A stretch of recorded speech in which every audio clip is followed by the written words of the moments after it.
Adjustment of status के बजाय अब अमेरिका में मौजूद तारकीन को अपने वतन वापस जाकर ग्रीन कार्ड के लिए दरख्वास्त देनी होगी। नया इमिग्रेशन रूल अमेरिका में मौजूद पाकिस्तानियों खुसूसन तलबा को किस तरह मुतासिर करेगा?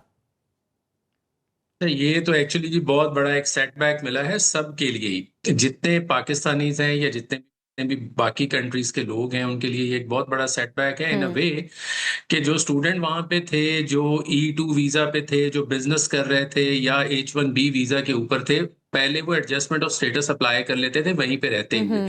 अब काउंसलर प्रोसेसिंग के लिए वो कहते हैं नहीं, पहले आप अमेरिका से बाहर जाएं और अपने मुल्क में जाके जो है वो काउंसलर प्रोसेसिंग जी सर्विस जी। जो है वो लें।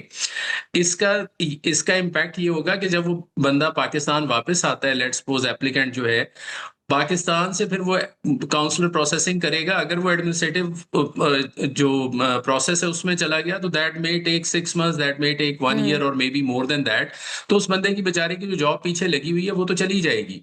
एम्प्लॉयर तो वेट नहीं करेगा इतना अरसा के लिए उसका। बिल्कुल। और अगर खुदा न खास्ता वीजा ही रिफ्यूज हो गया तो ये भी एक बहुत बड़ा प्रॉब्लमेटिक एरिया है जिसको एड्रेस करने की जरूरत है। और मुझे इस पे काफी ज्यादा वहां पे भी जितने भी इमिग्रेशन लॉयर्स हैं उनकी तरफ से भी काफी ज्यादा इसके ऊपर वो वोकल हुए हैं कि जी आप इस चीज को नहीं करना चाहिए और ये ज्यादती है लोगों के साथ। बिल्कुल। तो यस, ये एक बहुत बड़ा चैलेंज होगा उन सब लोगों के लिए जो स्टूडेंट वीजा पे हैं, जो H1B वीजा पे हैं, जो E2 वीजा पे हैं, इवन जो L1 वीजा पे हैं।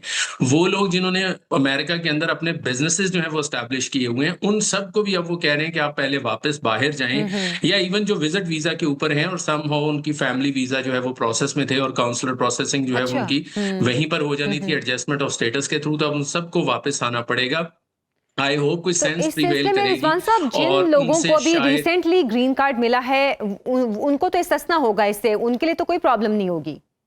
जी, 22 मई से पहले जिन्होंने अप्लाई कर दिया उनके ऊपर कोई इशू नहीं है, अच्छा। लेकिन 22 मई के बाद जो लोग अप्लाई करेंगे उन सब के लिए ये प्रॉब्लमेटिक एरिया बन चुका है। अच्छा, ठीक है। और नए इमिग्रेशन रूल के बाद ग्रीन कार्ड के हुसूल के लिए जो मुश्किलात एक पेश आती थी लोगों को, इस हवाले से अब मतलब वो प्रोसेस अगर अपने मुल्क जाकर वो कंप्लीट करेंगे तो फिर क्या वापस उनकी अमेरिका में एंट्री के लिए आसानी होगी या मुश्किलात पेश आएंगी? यही तो मसला है कि जब वो वापस अमेरिका जाना चाहेंगे, वो जिस भी वीजा पे हो, उनको वहां पर जाने के लिए पहले काउंसलर प्रोसेसिंग करनी होगी। मतलब उनको अमेरिका का पहले वीजा लेना है। अच्छा। उनका जो पहला वीजा है उसके ऊपर वो अब नहीं जा सकेंगे, क्योंकि वहां पर इमिग्रेशन ऑफिसर कहेगा कि जी आपने तो काउंसलर प्रोसेसिंग करनी थी, आप पहले वापस जाएं, पहले अपना वो प्रोसेस करें। तो ये एक उनके लिए एक बहुत बड़ा सेटबैक बन गया है। इससे पहले भी पाकिस्तान उन 75 कंट्रीज की लिस्ट में जा चुका है जिनकी वीजा प्रोसेसिंग जो है वो ऑलरेडी सस्पेंड हो चुकी हुई है। तो जो वो सस्पेंशन वाला भी प्रॉब्लम क्रिएट हो गया कि अब वो लोग जब पाकिस्तान वापस आएंगे, तो पाकिस्तान तो पहले ही सस्पेंशन के अंदर आया हुआ है, तो उन लोगों की प्रोसेसिंग भी नहीं हो सकेगी। तो ये एक सब के लिए एक इस वक्त एक क्योटिक सिचुएशन है और एक बहुत बड़ा सेटबैक है उन सब पाकिस्तानीज के लिए या बाकी कंट्रीज के लोगों के लिए जो वहां पर मौजूद थे और वो वहां पर रहकर अपना प्रोसेस जो है वो कंप्लीट करने की कोशिश कर रहे थे। इस तरह की पॉलिसीज किन बेसिस पर बनती हैं? उन मुल्कों के साथ ताल्लुकात की बेसिस पर या फिर उन मुल्कों के हालात की बेसिस पर इस तरह की पॉलिसीज बनाई जाती हैं? क्योंकि गुज़श्ता कुछ अरसे में हमने तो पाकिस्तान के अमेरिका के साथ ताल्लुकात बेहतरी की समती देखे हैं। तो ये पॉलिसीज बनाने के लिए क्या क्राइटेरिया क्या होता है? अच्छा देखें, ये तो लगता है कि वैसे तो पाकिस्तान के अमेरिका के साथ सिचुएशन बहुत अच्छी चल रही है। बिल्कुल। काफ़ी बेहतरी की हमें तो उम्मीद लग रही थी, लेकिन ये जो 22 मई को अनाउंसमेंट आ गई, ये बेहतरी की उम्मीद तो नहीं है, ये तो और प्रॉब्लमेटिक चीज़ हो गई है। इससे पहले जो पाकिस्तान को 75 कंट्रीज की लिस्ट में डाल दिया, वो भी बहुत एक आप कह लें कि सेटबैक है। उसमें मोस्टली तो अफ्रीकन कंट्रीज है या ईरान है या अफगानिस्तान है। हमारा तो ऐसा किसी किस्म का कोई सिलसिला नहीं था, ऐसा ही फिर है। भी पाकिस्तान को उस लिस्ट में ऐड कर दिया गया। इस पे मुझे लगता है कि गवर्नमेंट को कुछ स्टेप्स लेने की जरूरत है ताकि ये वाले जो इश्यूज हैं इनको एटलीस्ट वो 75 कंट्रीज की जो सस्पेंशन की लिस्ट है उसमें से तो पाकिस्तान को निकाला जाए, क्योंकि ये सब लोग अगर यहाँ पर आएंगे तो ये प्रॉब्लम हो जाएगा।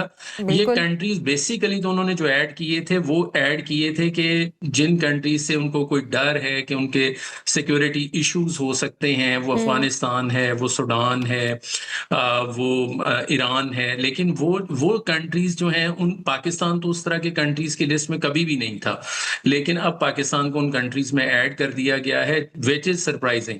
एक तरफ हम उनके साथ एलाइज हैं और दूसरी तरफ वो हमारे साथ इस तरह की एक सिचुएशन क्रिएट हो गई हुई है। तो इन इमिग्रेशन रूल्स का अमेरिका पर भी तो कुछ असर पड़ेगा ना, कि जाहिर सी बात है जितने भी इमिग्रेंट्स वहाँ पर मौजूद हैं वो कहीं ना कहीं अमेरिका की तरक्की में या बेहतरी में कुछ रोल प्ले कर रहे हैं।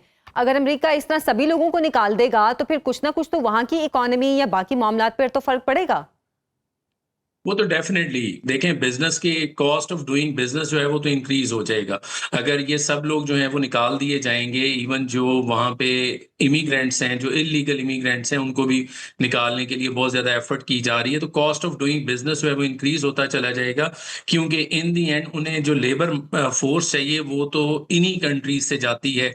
और स्पेशली पाकिस्तान चूंकि एक बहुत बड़ी पॉपुलेशन है, पाकिस्तान का भी एक अपना उसके अंदर शेयर है, बांग्लादेश का अपना शेयर है, तो इन सब कंट्रीज का जो है वो अपना अपना शेयर है। जब ये चीज जो है ये सब लोग अगर वहां से निकाल दिए जाएंगे और ऑल ऑफ अ सडन उनके साथ ये होगा कि भाई काउंसलर प्रोसेसिंग जो है वो अपने मुल्क में जाके करें, तो फिर एम्प्लॉयर के लिए तो बहुत ज्यादा परेशानी क्रिएट हो जाएगी, क्योंकि एक एम्प्लॉय जो उनके पास काम कर रहा है इतने अरसे से, उसकी रिप्लेसमेंट को लेकर आना और रिप्लेसमेंट में कोई बंदा लाना, H1B वीजा जो है वो तो पहले ही बहुत टफ कर दिया गया है। H1B वीजा का मतलब है कि उसका जो एम्प्लॉयर है वो एक हैवी अमाउंट जो है वो यूएस गवर्नमेंट को पे करेगा, तब जाके गवर्नमेंट जो है उसका उसको अलाउ करेगी एम्प्लॉयर को कि वो नया बंदा हायर कर सके। तो एम्प्लॉयर के लिए भी इस वक्त ये बड़ी cost of doing business again वही ऊपर जाना शुरू हो जाएगा। इसका इम्पैक्ट जो है वो तो जाहिर है काम अमरीकी जो है उसी को पे करना है, इसकी जो कॉस्ट आएगी। अगर ऑन अ लाइटर नोट अगर हम इसको देखें तो इससे तो फिर पाकिस्तान आने वाले जितने भी प्रोफेशनल्स हैं उनके आने से शायद पाकिस्तान को भी कुछ फायदा हो जाए, क्योंकि जब तक उनको वीज़ा नहीं मिलेगा, जब तक उनका प्रोसेस कंप्लीट नहीं होगा, तो उनको यहाँ पर कुछ ना कुछ काम तो करना पड़ेगा। तो हो सकता है कि उन प्रोफेशनल्स के यहाँ पर काम करने से यहाँ पे भी कुछ हालात बेहतर हो जाए। अच्छा, पाकिस्तान की इकोनॉमी तो चूंकि ऑलरेडी एक क्रिपलिंग इकोनॉमी है और काफी ट्रबल में है, इस तरह के ब्रेन अगर पाकिस्तान में वापस आएंगे ऑफ कोर्स, लेकिन ये होगा कि आपको वही जॉब करने के लिए ज्यादा अच्छे कैंडिडेट जो हैं वो अवेलेबल होंगे मार्केट के अंदर।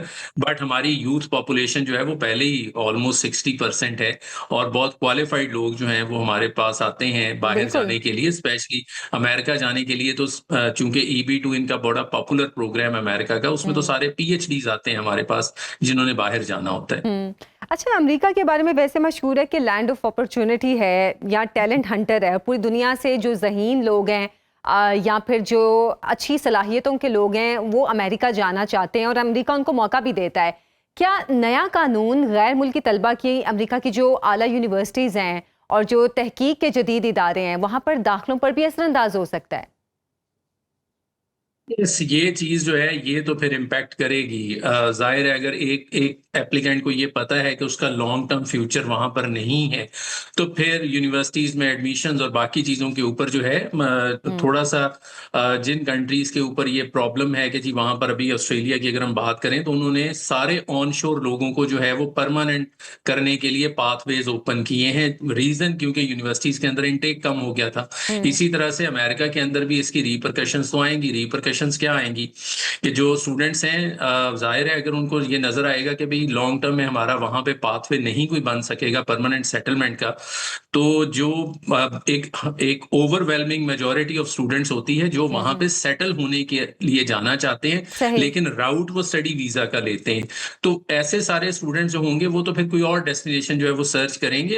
एक सेटबैक तो है जाहिर है पाकिस्तानी स्टूडेंट्स के लिए भी, क्योंकि अमेरिका लैंड ऑफ अपॉर्चुनिटीज तो है कि जब आप वहां पर IT की डिग्री करते हैं या इंजीनियरिंग की डिग्री करते हैं तो आपको वहां पर जॉब अपॉर्चुनिटीज जो हैं उनको सर्च करने में और जो पे ग्रेड्स हैं वहां पे वो बहुत अच्छे मिलते हैं।